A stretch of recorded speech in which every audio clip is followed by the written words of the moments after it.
শ্যামাপ্রসাদের ১২৫তম জন্মদিবস। Red road সেজে উঠেছে শ্যামাপ্রসাদের মূর্তি।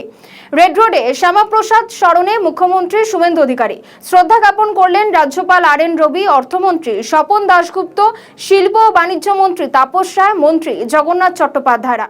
পাশাপাশি উপস্থিত ছিলেন অনেক বিজেপির কর্মী সমর্থকেরা। রাহুল সিনহা তিনিও উপস্থিত ছিলেন। পাশাপাশি মুখ্যমন্ত্রী উপস্থিত ছিলেন।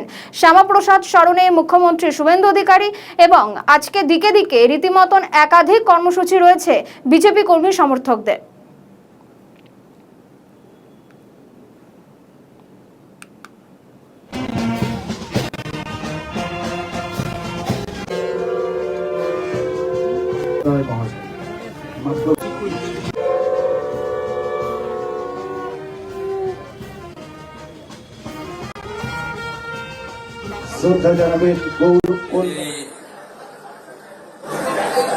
একটি পবিত্র এবং শুভ দিন,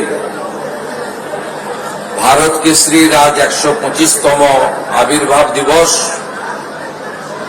আমি প্রথমেই ডক্টর শ্যামাপ্রসাদ মুখার্জির আদর্শ ভাবধারায়, যারা দশকের পর দশক শুধু বিচারধারার জন্য লড়াই করেছেন, সেই সমস্ত বরিষ্ঠ ব্যক্তিবর্গকে আমার অন্তর থেকে শ্রদ্ধা এবং প্রণাম জানাই। মঞ্চে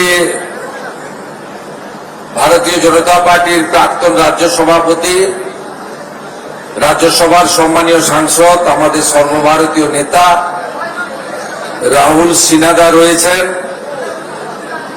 আমি দাদাকে কৃতজ্ঞতা এবং অভিনন্দন জানাই।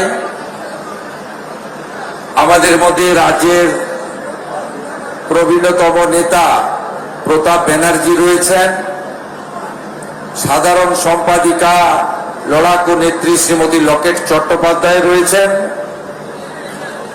রাজ্যের শিল্পমন্ত্রী এবং এই রাজ্যের অত্যন্ত সিনিয়র লিডার